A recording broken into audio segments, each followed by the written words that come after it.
Salam sejahtera bagi kita semua. Shalom. Assalamualaikum warahmatullahi wabarakatuh. Om Swastiastu, Namo Buddhaya, dan salam kebajikan.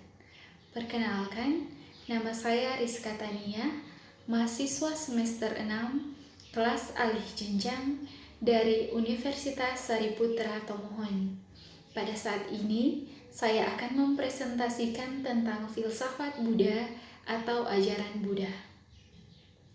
Filsafat Buddha mengacu pada pandangan atau penerapan ajaran Buddha terhadap nilai-nilai kehidupan, eksistensi, pengetahuan, akal, budi, materi, serta moralitas manusia. Semasa hidupnya, Buddha Gautama secara personal tidak pernah mendokumentasikan apa yang ia ajarkan dalam bentuk tulisan, sehingga filsafat Buddha dibangun berdasarkan rekonstruksi yang dilakukan terhadap ajaran-ajaran Buddha yang berkembang dalam aliran-aliran Buddha sejak pasca wafatnya beliau. Pokok kajian filsafat Buddha pada awalnya ditekankan pada dukkha yang menjadi awal permasalahan dan eksistensi kehidupan di dunia ini. Pokok kajian tersebut dibagi dalam 4 kebenaran mulia, termasuk di dalamnya jalan pembebasan dari dukkha tersebut untuk mencapai nibbana. Ajaran Buddha dalam perkembangannya memiliki 4 cakupan yang sangat luas. Dalam tinjauannya, ajaran Buddha pada masa-masa awal dapat direduksi menjadi beberapa pondasi dasar, yakni yang pertama, 4 kebenaran mulia, yang kedua, jalan mulia berunsur 8, yang ketiga kama, dan yang keempat, kelahiran berulang atau punarbawa. Yang pertama, 4 kebenaran mulia. Salah satu ajaran dasar Buddha dikenal sebagai 4 kebenaran mulia. 4 kebenaran mulia merupakan ajaran Buddha mengenai dukkha atau penderitaan. Menurut ajaran Buddha, untuk menghindari dukkha, maka manusia harus memahami 4 kebenaran mulia, yaitu 1. Kebenaran tentang penderitaan atau dukkha. Dukkha meliputi 5 proses atau aspek yang dialami di dunia, yakni kelahiran, proses penuaan hingga kematian. Kesedihan serta keputusasaan disatukan dengan yang tidak dicintai, perpisahan dengan yang dicintai, dan tidak memperoleh apa yang diinginkan. Kelima hal yang melekat pada diri manusia tersebut adalah dukkha. Yang kedua, kebenaran tentang asal mula penderitaan atau samudaya. Setiap penderitaan di dunia ini, menurut ajaran Buddha, memiliki sebab. Contohnya, penyebab seorang manusia dilahirkan kembali adalah adanya keinginan untuk hidup. Sumber dari dukkha atau penderitaan, menurut ajaran Buddha adalah tanha, yaitu nafsu keinginan yang tidak ada habis-habisnya. Nafsu ini dibagi dalam 3 bentuk yang disebut sebagai 3 akar kejahatan yang di dalamnya terdapat keserakahan, kebodohan, dan kebencian.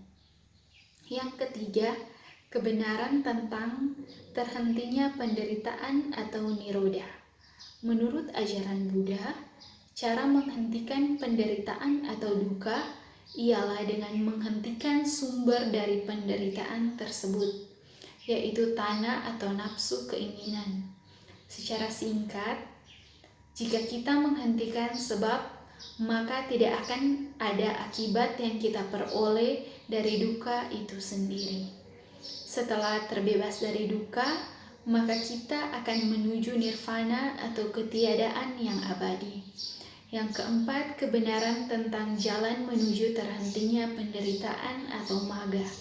Jalan ini dinamakan jalan tengah atau jalan mulia berunsur 8. Kemudian yang kedua, jalan mulia berunsur 8. Jalan mulia berunsur 8 merupakan jalan penghentian duka yang juga termasuk dalam kebenaran keempat dari 4 kebenaran mulia.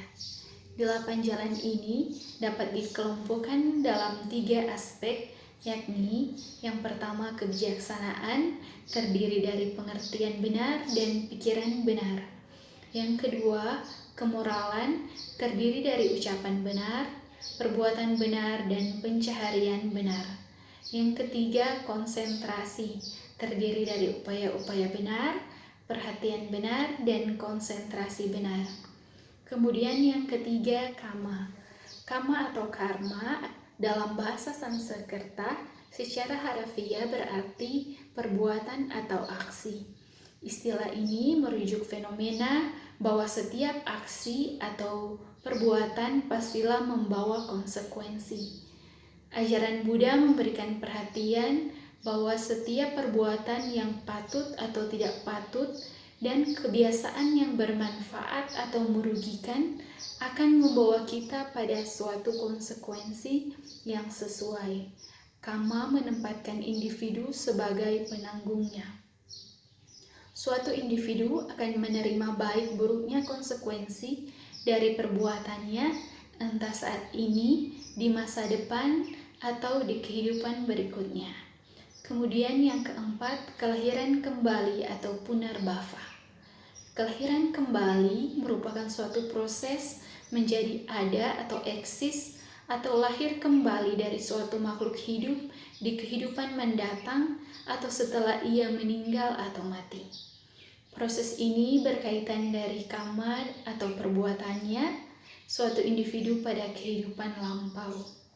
Terjadinya kelahiran kembali pada suatu makhluk mengindikasikan bahwa makhluk tersebut masih memiliki keterikatan duniawi. Ajaran Buddha mengajarkan untuk menghindari kelahiran kembali melalui jalan mulia berunsur 8. Demikian materi yang dapat saya presentasikan.